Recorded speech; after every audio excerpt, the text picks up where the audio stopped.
let them break me down. It does. I know that there's a place for us. This is me. I am DEI. It's not to imply that I am a DEI hire, but what if I were? Now, for those of you who might be unfamiliar with the term and think that it means didn't earn it, no, it actually stands for diversity, equity, and inclusion. Now, there's a lot of talk lately about a number of people being DEI hires as a result of their minority status. I realize that I do check a couple of the diversity boxes, being a person of color and also a member of the LGBTQ plus family.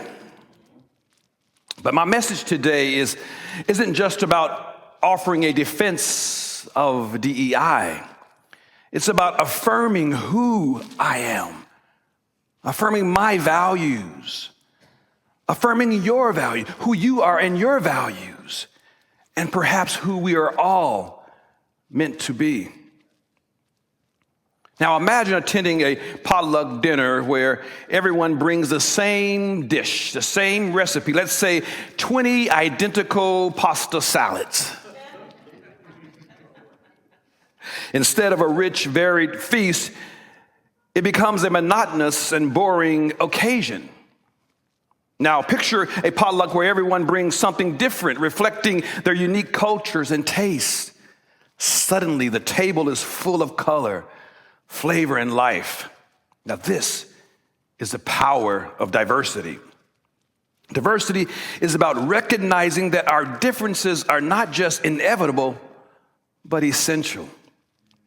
It's understanding that each of us brings something unique to the table, different perspectives, talents, abilities, and experiences. And these differences are strengths, folks, not drawbacks. But diversity alone is not enough. Equity must accompany it.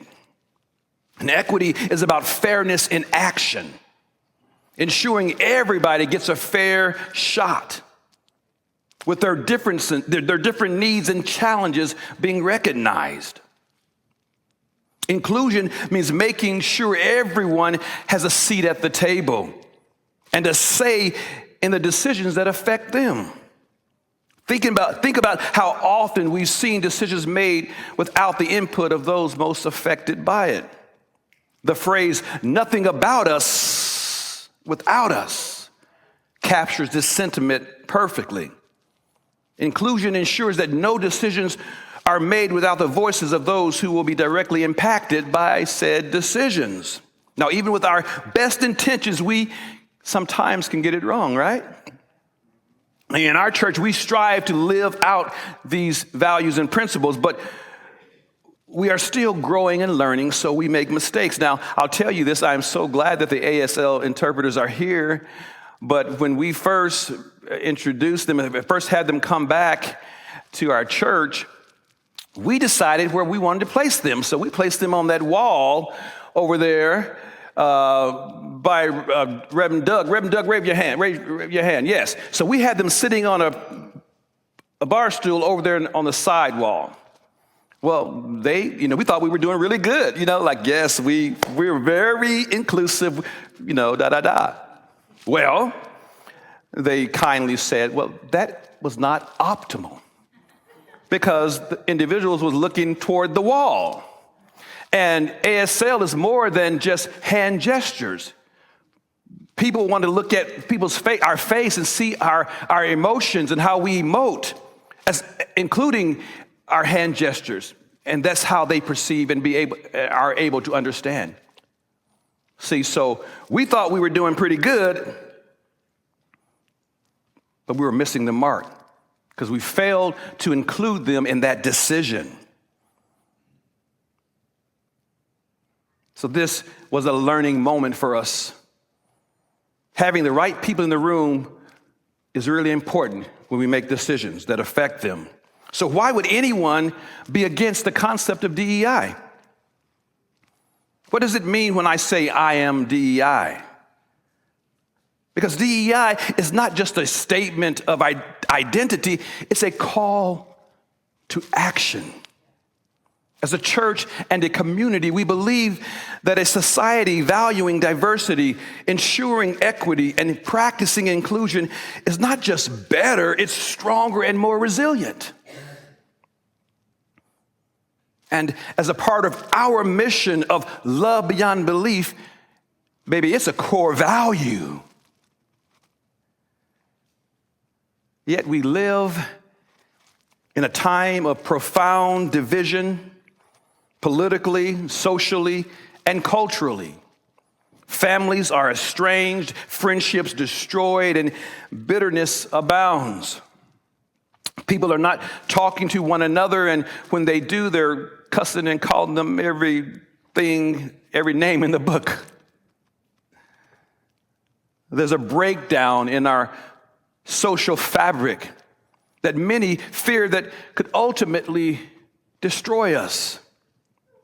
I know that I've been feeling it deeply, and I'm sure many of you have been feeling it as well. But how did we get here? And how can we move forward?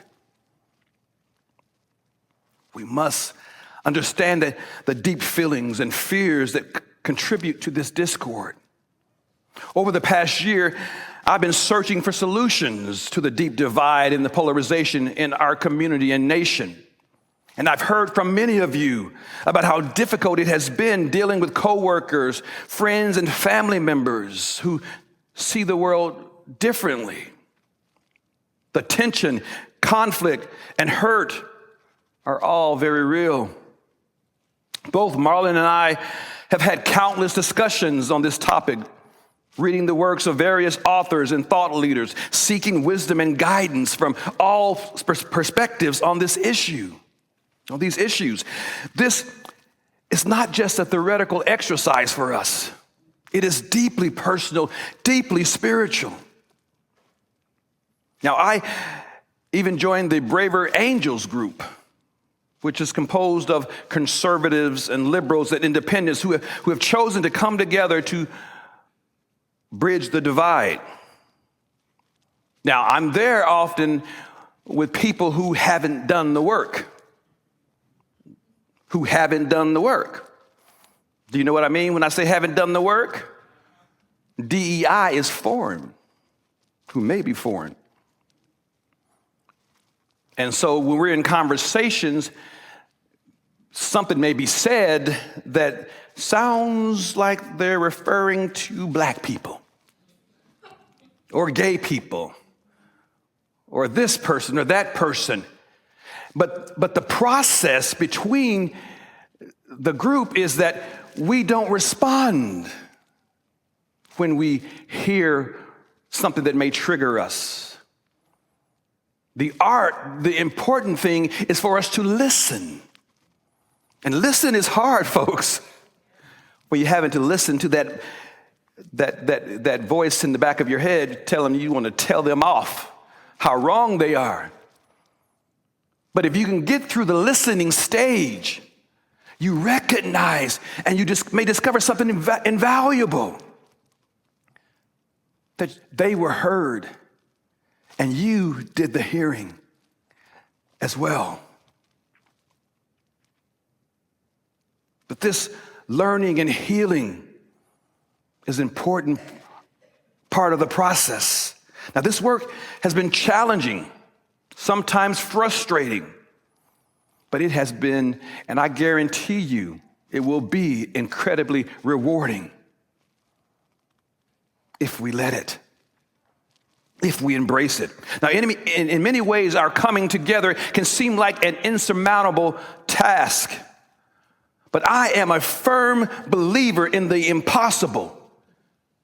and I am a steadfast ambassador of hope. I believe we all are.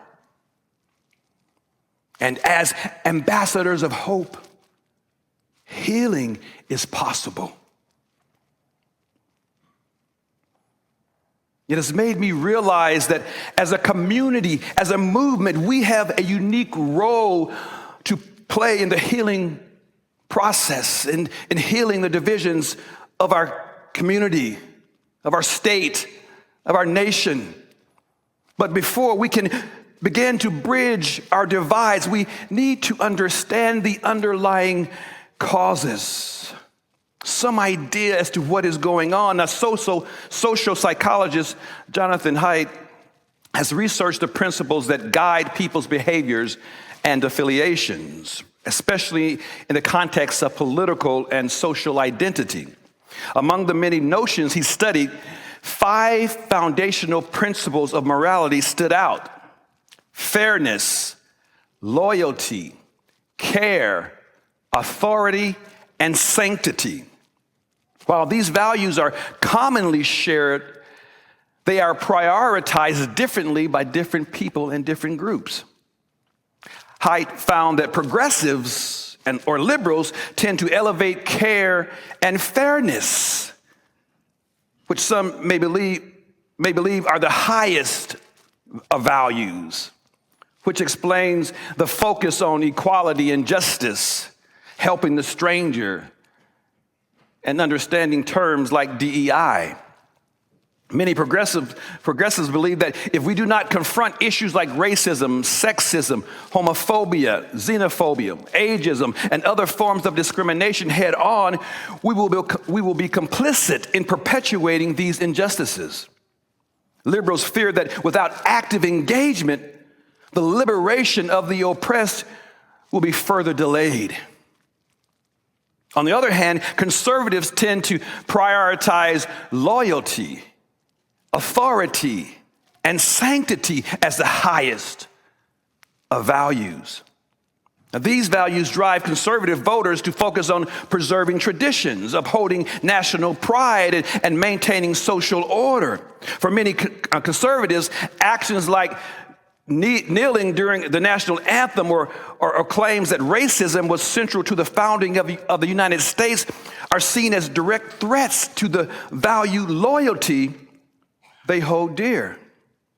And DEI may challenge that value as well. These actions are not just political statements, they are deeply personal affronts to the traditions and beliefs that have shaped their lives and identities and culture. Understanding these different value systems is crucial if we are to bridge our divides. We all share many of the same values, but simply prioritize them differently based on our life experiences and worldviews. Care, fairness, that's us. Loyalty, and authority, and not tradition, sanctity, which is tradition. When I say us and them, that means us and them, but guess what? Them and us. Because we all care about the same things. We just place them at different levels of importance. Do you follow me? This divergence in values is at the heart of our polarization, yet it is also where we can find common ground. By recognizing and respecting each other's values, we can begin to build bridges over the chasms that divide us. I am a firm believer. To move forward, we must address the deep-seated fears and anxieties that fuel our divisions. Fareed Zakaria, in his book, The Age of Revolutions, Progress and Backlash from 1600 to Today, in his book, he reminds us that every period of great progress has been accompanied by significant backlash.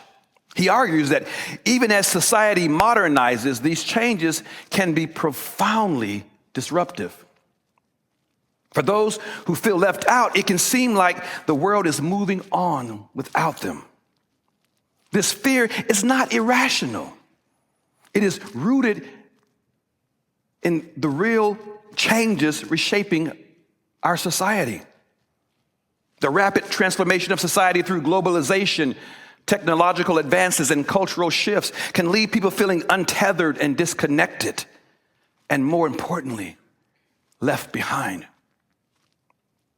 By definition, as we embrace more freedom and autonomy, authority and traditions that once held our communities together are weakened by default. While individuals may gain from this, communities often feel loss, leading to a sense of nostalgia and unease about where the world is heading.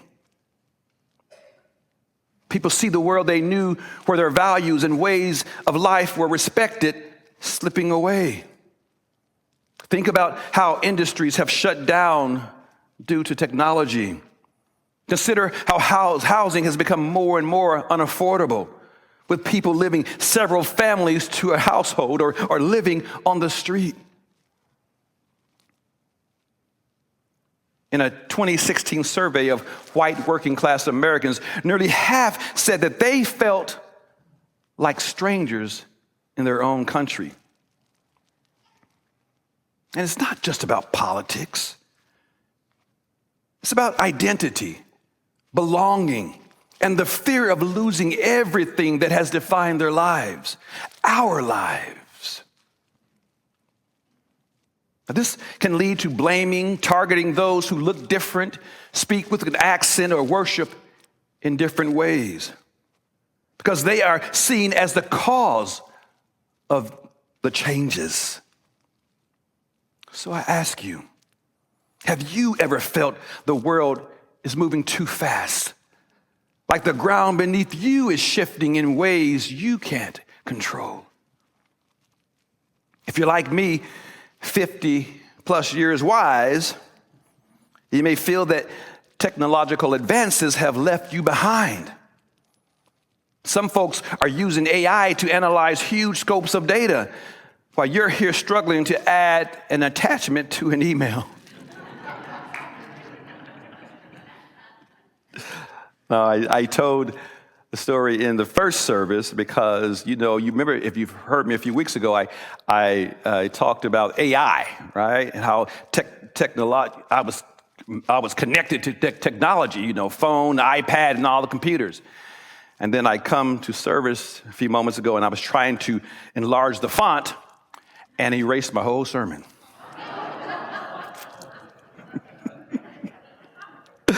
That is the preacher's worst nightmare. And yeah, I was running like a chicken. You don't know. I'm so calm now. Because I found it. I got it back. Marlon had it because I had shared it with him. So grateful. But whether you are conservative, progressive, Christian, humanist, black, white, or something in between, this sense of displacement, of being left behind, excluded, is real and deserves acknowledgement. It is a significant factor in the polarization we see today. And much of this perception is shaped by the media highlighting the worst examples, those that are ignorant, bombastic, and openly racist. The loudest voices, often demagogues, get the most attention, creating a distorted view of the situation. This fuels misunderstandings and deepens the divide, making it difficult for genuine dialogue to take place. But to move forward, we must address these fears by seeking to understand each other, by validating each other's feelings, and by finding common ground.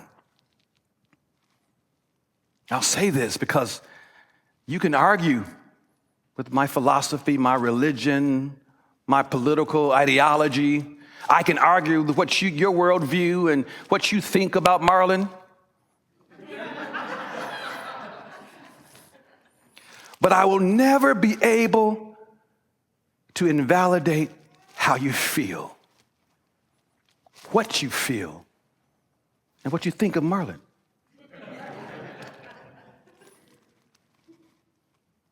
Because what you feel is real.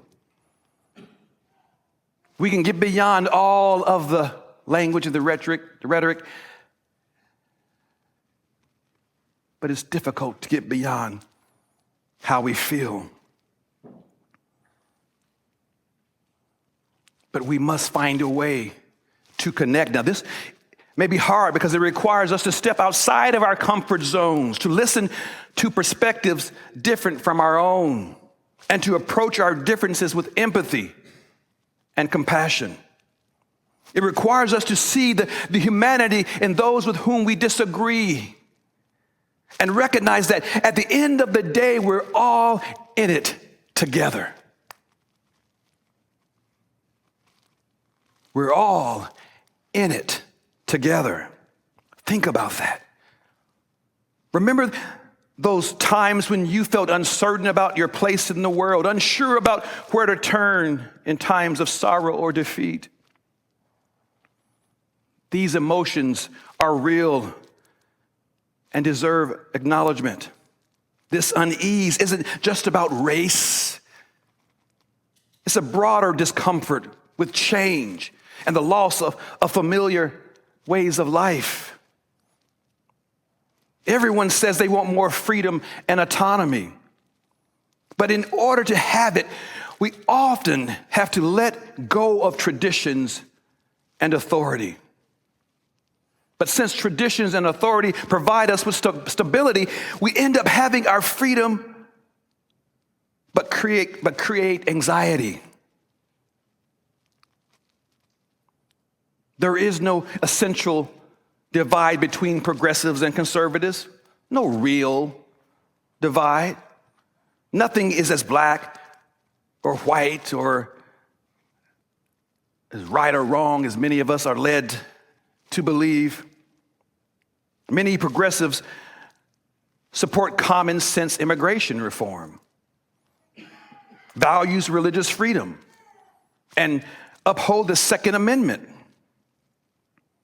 Conversely, many conservatives advocate for criminal justice reform, environmental conservation, and mental health awareness.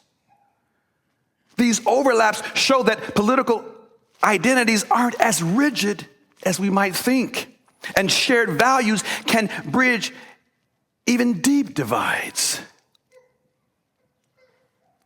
To truly embrace diversity, equity, and inclusion, we must include those that feel excluded by the changes we advocate. Let me say that again.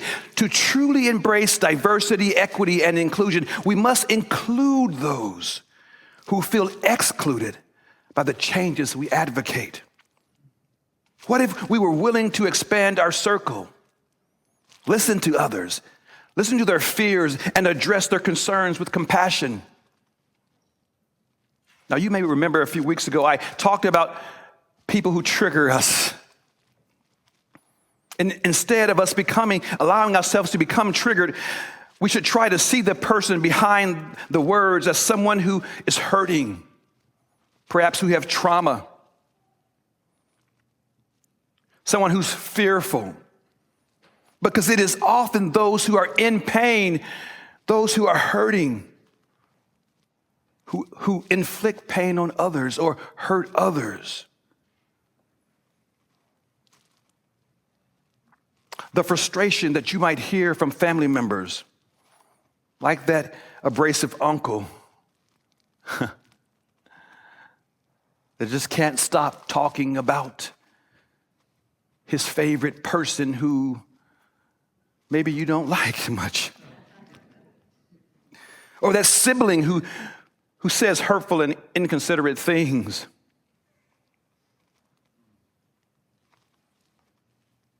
But what they say may not really reflect what they truly believe.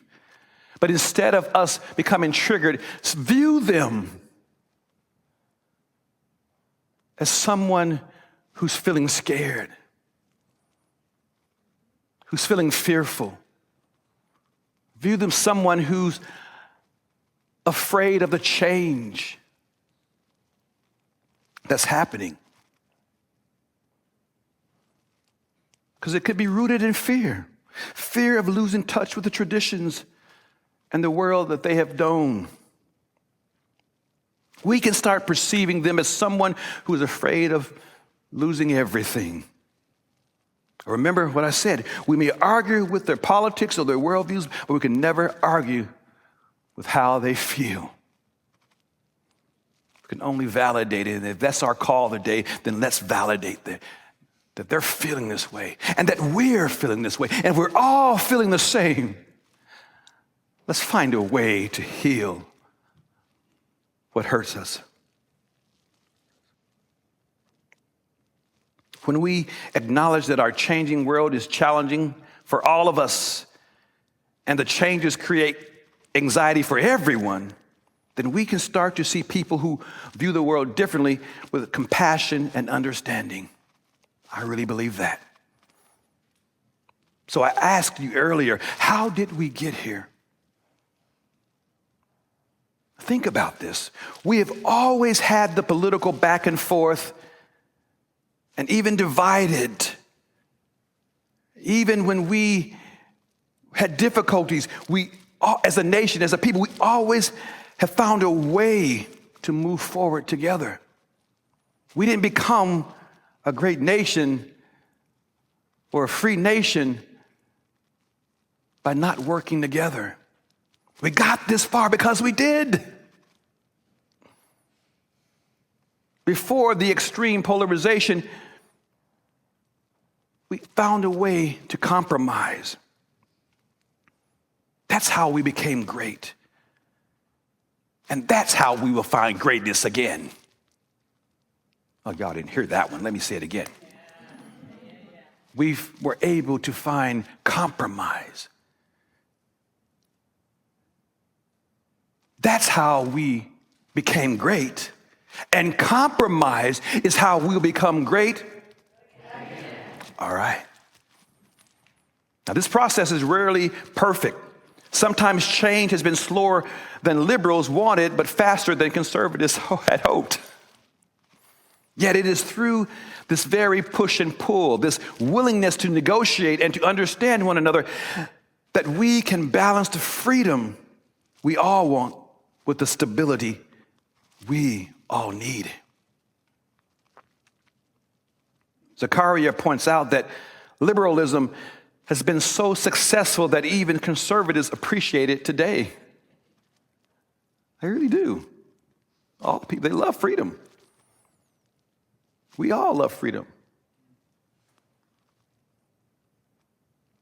He advises against forcing new ideas or changes on society too quickly, especially from the top down. He suggested making slow and steady changes often works better in the long run when we do it as a people, do it together from the ground up. That takes conversation, that takes relationship, that takes community. And if we can be patient and not see our opponents as enemies, we'll likely gain more support and make lasting progress. That is the way we do it, folks. This approach helps ensure that changes are accepted and stick around,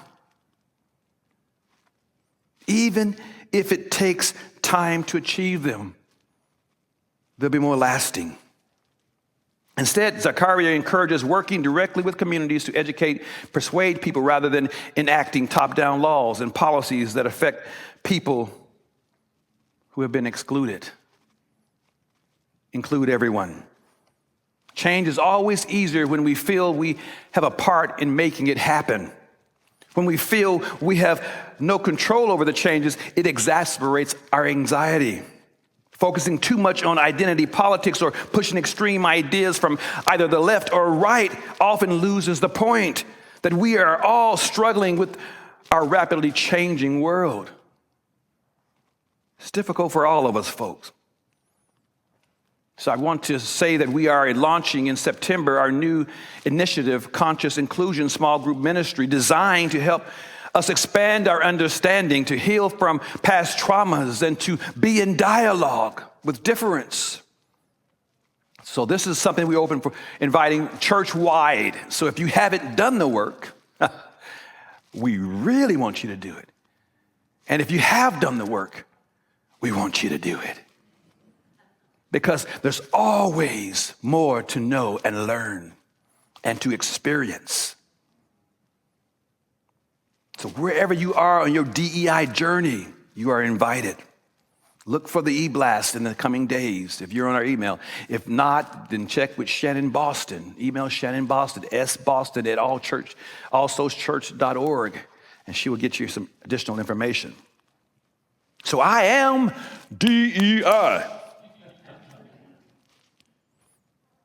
It's not just about who I am as an individual. It's about who we are as a community, as a nation, society. It's about more than checking the boxes or meeting quotas. It's about creating a society where everyone feels they belong, where everyone's voice is heard, and where everyone has the opportunity to thrive. Let us strive to understand one another, bridge the gaps that divide us, and create a society that truly reflects the values of diversity, equity, and inclusion. Because when we do, we won't just fulfill the promise of DEI. We'll fulfill the promise of our nation and our shared humanity. And when that day comes, we will have definitely earned it.